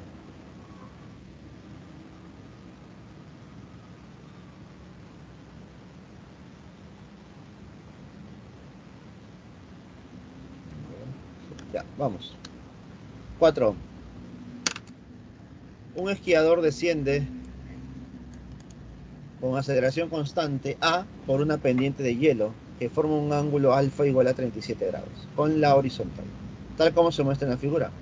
La masa de la persona y del equipamiento del esquí es de 80. Si la persona con todo su equipamiento tiene una masa de 80.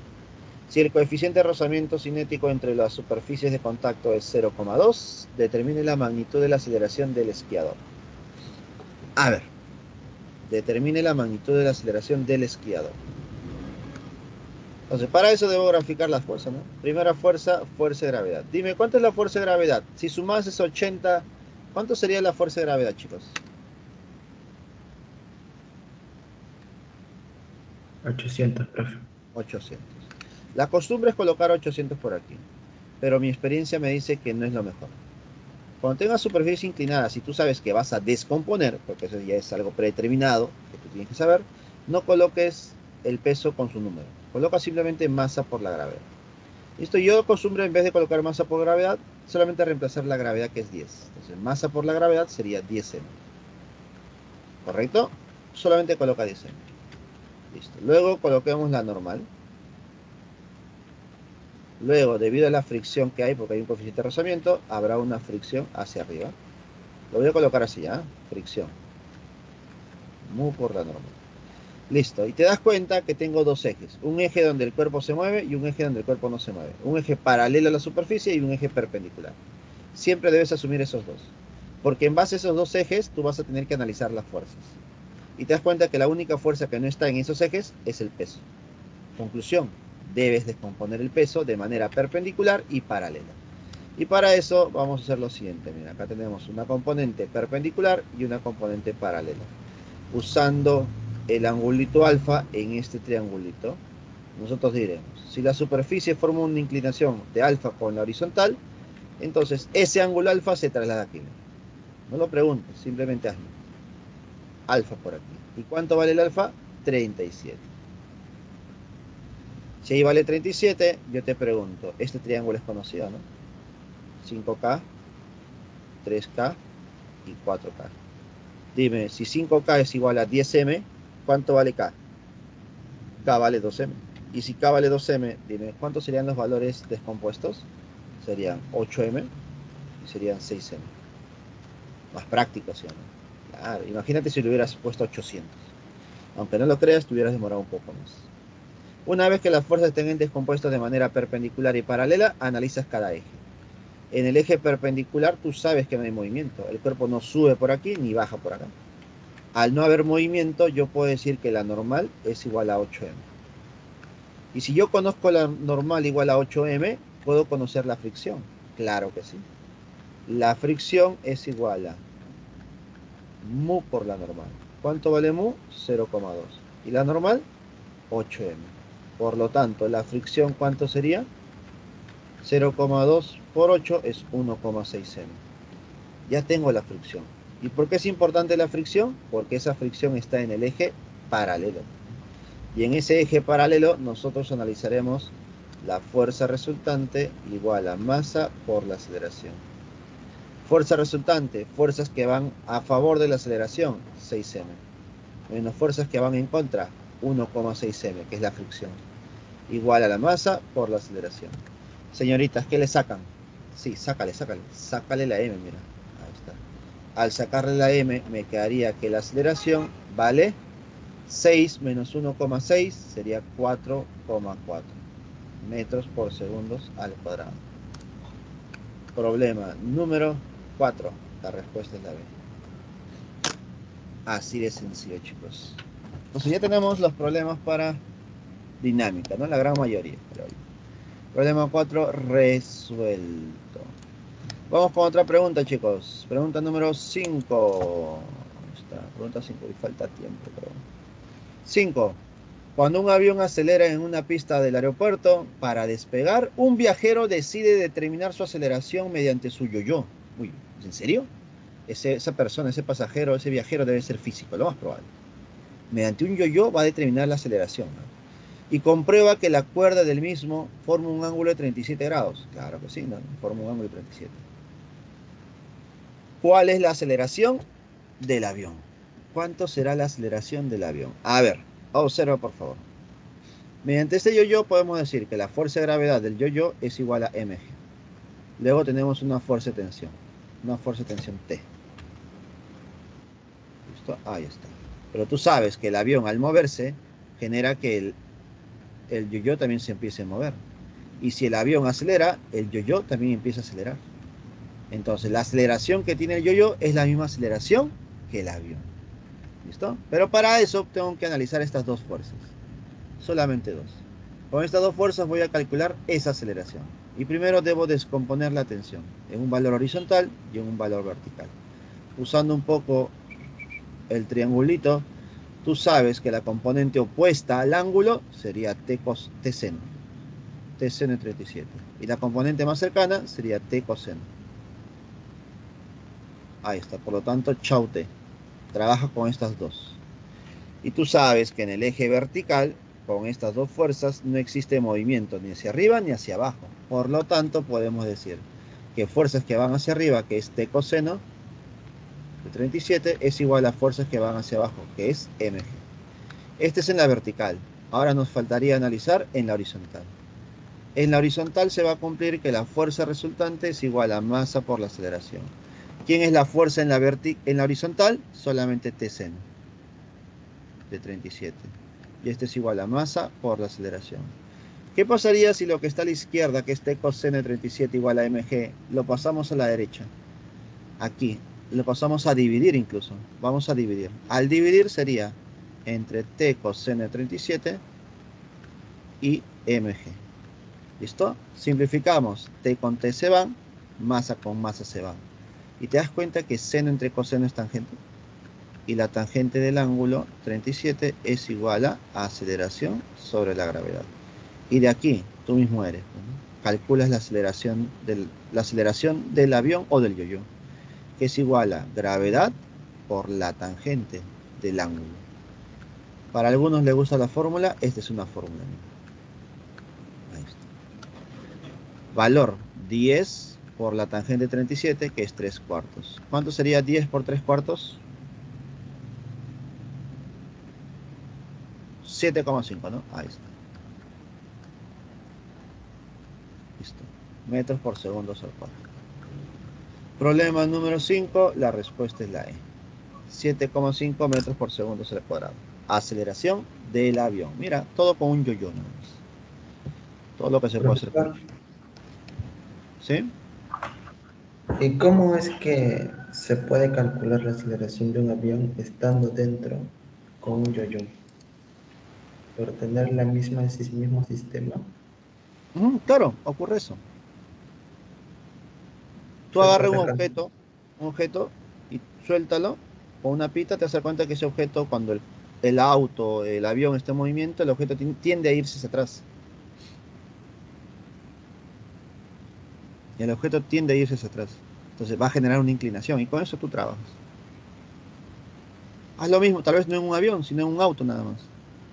En un auto también lo puedes hacer. Obviamente trata de que el objeto que está colgando no sea tan pesado, pues, ¿no? Para que se sienta esa inclinación. Esto, que no sea tan pesado, ¿no? Porque si no va a ser más complejo, pues, ¿no? Más tedioso ver esa inclinación de la cuerda. Pero sí se cumple eso. Los cuerpos tienden a ir hacia atrás cuando están colgados, dentro de un cuerpo en movimiento. ¿Correcto? No es por el viento, por si acaso. Es distinto. Ok, profesores. Ahí está. Si las ventanas estuviesen abiertas, el viento lo puede impulsar hacia atrás. Entonces ahí estaríamos confundiendo ya la aceleración del cuerpo del auto con la aceleración generada por el viento y todos los demás componentes, pues, ¿no? La idea es que el yo-yo se vaya hacia atrás únicamente y exclusivamente por el movimiento del auto. Si ya el viento empieza a influir, entonces ahí tendrías que agregar otras fuerzas más, otros análisis sería, pues, ¿no? Pero es muy parecido también. Problema número 6, chicos. El saltador es un juguete para niños que cuenta con un muelle llamado resorte para su funcionamiento. Si un niño de 20 kilogramos se sube a un saltador de constante rigidez K, la máxima deformación que experimenta es el muelle. En el muelle es de 10 centímetros. Es decir, cuando se sube un niño, lo máximo que se deforma el resorte es 10 centímetros. Determine cuál sería la máxima deformación del muelle si el niño aumenta su masa en 8 kilogramos. Suele pasar, ¿no? Por pandemia creo que la mayoría hemos subido un poquito, ¿no? Tal vez.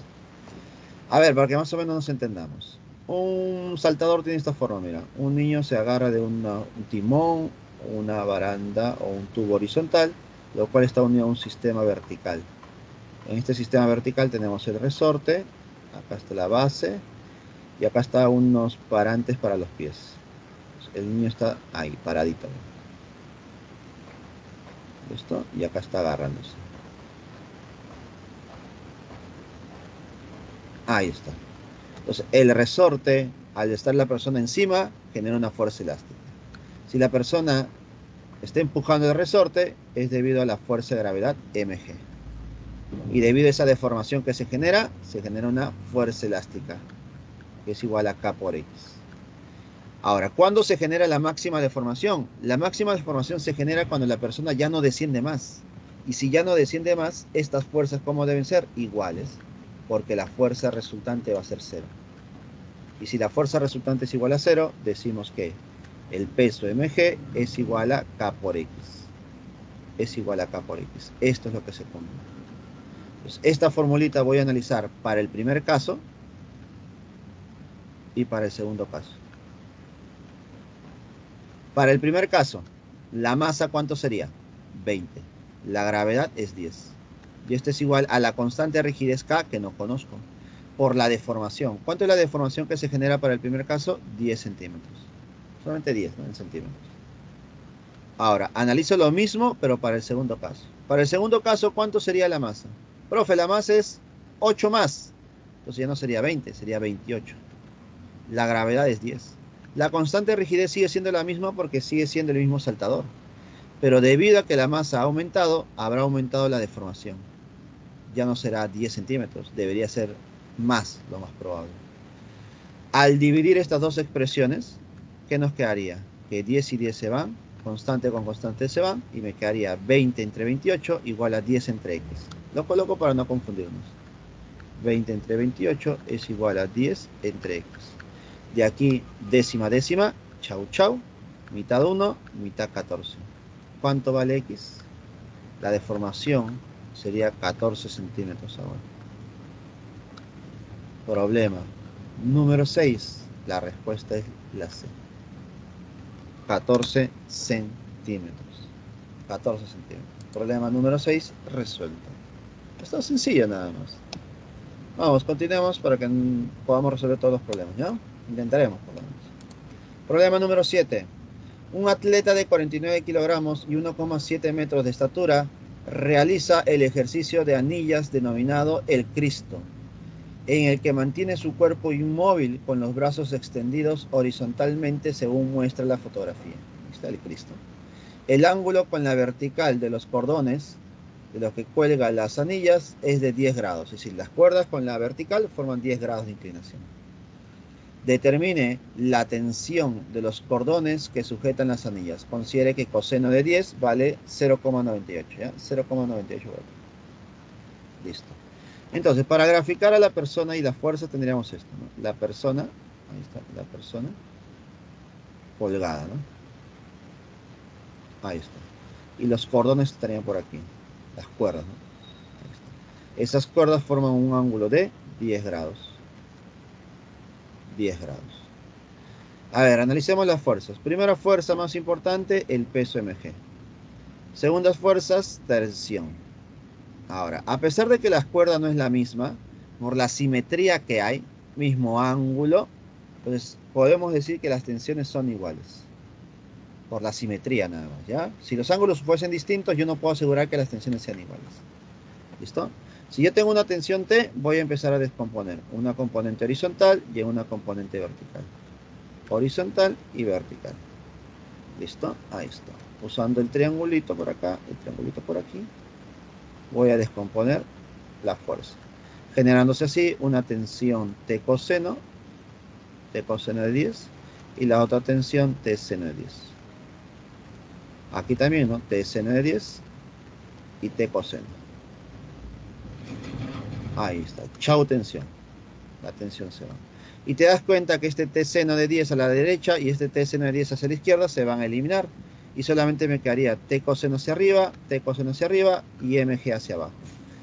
Y como en el eje vertical tampoco hay movimiento, fuerzas que van hacia arriba es igual a fuerzas que van hacia abajo. Las fuerzas que van hacia arriba son T coseno más T coseno. Eso sería 2 veces T coseno de 10. Igual a mg. Reemplazando, coseno de 10 vale 0,98. Y la masa es 49. Por la gravedad que es 10. Aquí, simplificando, me quedaría, a ver. Simplificas 49 sería 0,2, ¿no? A ver, 49, a ver, para que más o menos lo notes, no lo vas a confundir. Eso sería 0,99 es 98, disculpa, entre 100. Y esto es igual a 49 por 10. Aquí lo notas más claro, ¿no? 49 a 1, 49 a 2. ¿Listo? Aquí le sacamos, ¿qué cosa? Cuarta, ¿no? Mitad, mitad, cuarta. Cuarta de 100 es 25. Por lo tanto, la tensión, ¿cuánto sería? 25 por 10, 250. 250 newton. Problema número 7. Resuelto, chicos. 250 newton. Vamos con la pregunta número 8. Rápidamente, ¿ya? 8. En la pregunta número 8 hacemos lo mismo, chicos, ¿ya? 2 helicópteros de rescate sostienen en equilibrio una ambulancia de peso de 10 kilonewton mediante cuerdas ideales AB, BC, como muestra en la figura. Si las cuerdas forman ángulo de 37 y 53 con la vertical, determine la tensión de las cuerdas AB y BC. A ver, primera fuerza mg. Luego tenemos la fuerza de tensión. Aquí no hay simetría porque generan ángulos distintos. Por lo tanto, tensión 1 y tensión 2. Pero algo muy importante que quiero que notes. El ángulo alfa y el ángulo beta al sumarse son 90 grados. Listo.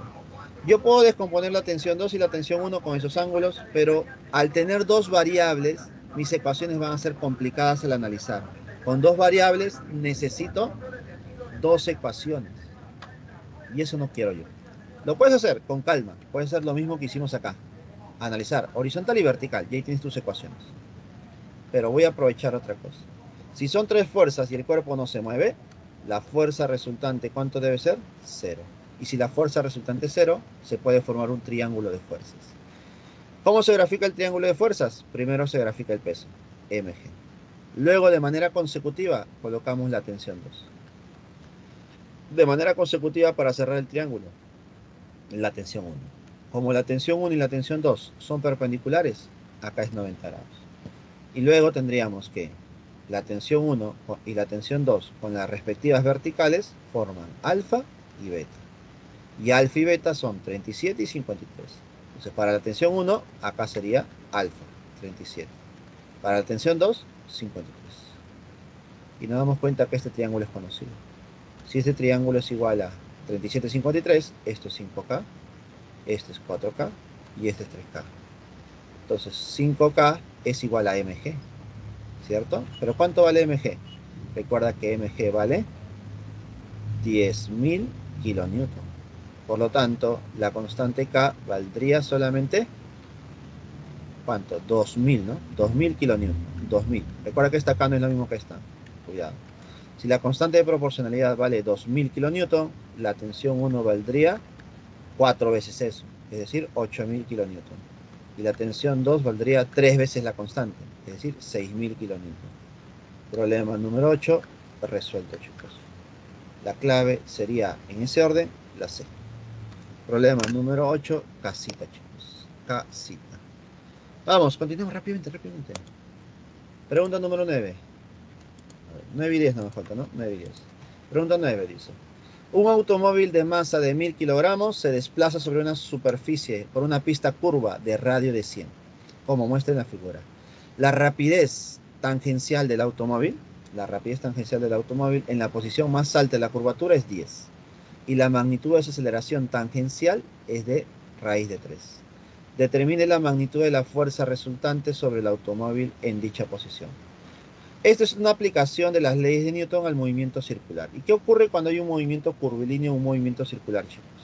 Cuando hay un movimiento circular o curvilíneo, se generan dos fuerzas. Una fuerza que es tangente y una fuerza que es centrípeta. Debido a esas fuerzas tangente y centrípeta, se generan dos aceleraciones. Una aceleración centrípeta y una aceleración tangencial. ¿Listo? Con esta fuerza y aceleración se cumplen las dos leyes, la segunda ley de Newton. La fuerza tangencial es igual a masa por la aceleración tangencial. Y la fuerza centrípeta es igual a masa por la aceleración centrípeta. Ahí me están pidiendo la fuerza resultante. Para poder calcular la fuerza resultante, yo debo conocer la fuerza centrípeta y debo conocer la fuerza tangencial. Con esas dos se calcula la fuerza resultante. Profesor, pero la fuerza tangencial es igual a masa por la aceleración. Y tú sabes que la masa es 1000. Y la aceleración es raíz de 3. Aceleración tangencial, según el problema. Entonces yo ya tengo la fuerza tangencial, que es 1000 raíz de 3. Pero ahora me falta la fuerza centrípeta. ¿Y cómo se calcula la fuerza centrípeta? Multiplicando la masa por la aceleración centrípeta. Y ahí está el problema. Que la aceleración centrípeta se puede calcular como velocidad al cuadrado sobre el radio de giro o velocidad angular al cuadrado por el radio de giro. Esto nosotros ya lo hemos visto en la clase pasada. A ver, usando la primera, ¿no? Masa, velocidad al cuadrado sobre el radio de giro, que es dato, ¿no? La masa es 1000. La velocidad, ¿cuánto es? 10, ¿no? 10 al cuadrado. Y el radio de curvatura es 100. Date cuenta que 10 al cuadrado y 100 se van. Por lo tanto, la fuerza centrípeta, ¿cuánto sería? 1000 nada más. Ya tengo la centrípeta, ya tengo la tangencial. Tengo las dos. ¿Qué tengo que hacer? Reemplazar en esta fórmula y calcular la resultante. Profe, no voy a estar operando 1000 raíz de 3 con 1000, pues, ¿no? Elimina este 1000 o factorice ese 1000. Al factorizar el 1000, ¿qué te va a quedar internamente? La fuerza centrípeta es 1 al cuadrado. La fuerza tangencial es raíz de 3 al cuadrado. Raíz de 3 al cuadrado es 3. 1 al cuadrado es 1. 1 más 3 es 4. Raíz de 4 es 2. Por lo tanto, la fuerza resultante es igual a 2 por 1000. 2000. Problema número 9. La respuesta es la D. ¿Listo, chicos? Entonces, eso es lo que se cumple para dinámica circular. La aplicación de las leyes de Newton al movimiento circular, chicos. Y para terminar en este tiempo tan corto, haremos la 10. Rápidamente. Pregunta número 10 dice lo siguiente. Un automóvil de masa de 1000 kilogramos se mueve sobre una pista curva de radio de 100 metros, como muestra la figura.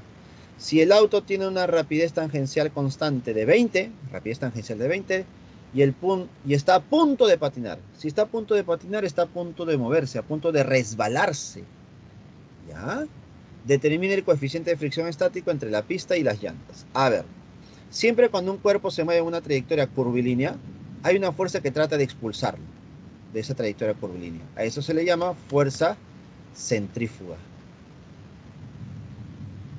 ¿Listo? Fuerza centrífuga. Pero ¿quién se opone a esa fuerza centrífuga?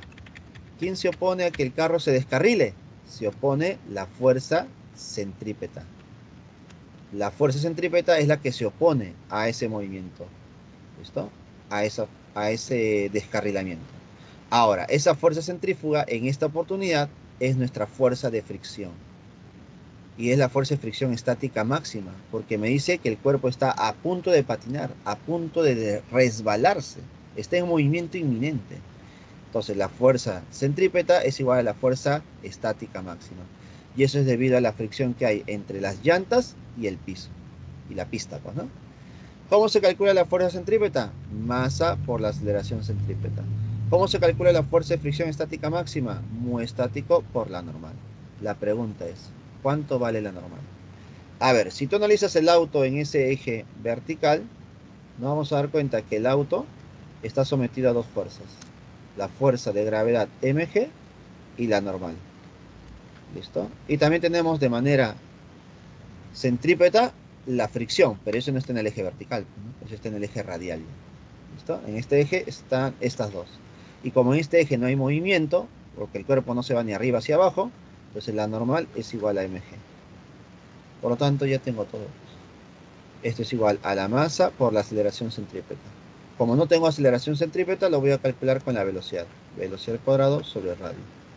Igual al coeficiente estático por la normal, que es mg. Aquí le sacas la masa, y despejas lo que te piden. U operas, ¿no? Velocidad al cuadrado, 20 al cuadrado. Radio, 100. Igual a mu por la gravedad, que es Dios. Profe, aquí me doy cuenta de algo tan sencillo. Mira, un 10 al cuadrado es 100. Chao. Y luego tendríamos un 2 al cuadrado, que es 4. Entre 10, 0,4. Claro que sí. Por lo tanto, el coeficiente de rozamiento sería 0,4. La A, no, 0,4, chicos.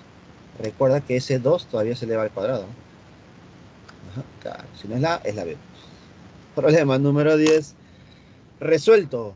Y con eso hemos culminado la clase del día. Imagínate, Ricardo, si hubiera sido un examen. Tengan cuidado, no se emocionen mucho.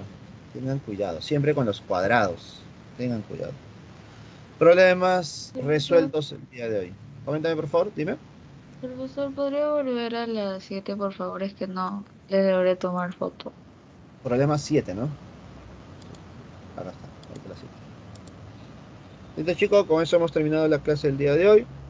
Nos vemos la siguiente semana, con una semana 4 ya, por el mismo canal, a la misma hora. Y con el mismo profesor. Si es que no pasa nada. Vamos, chicos, cuídense mucho. Chau. Chau. Nos vemos, profesor. Cuídense. Gracias, profesor. Hasta luego. Gracias por su tiempo, chicos. Nos vemos hasta la siguiente semana. Chau.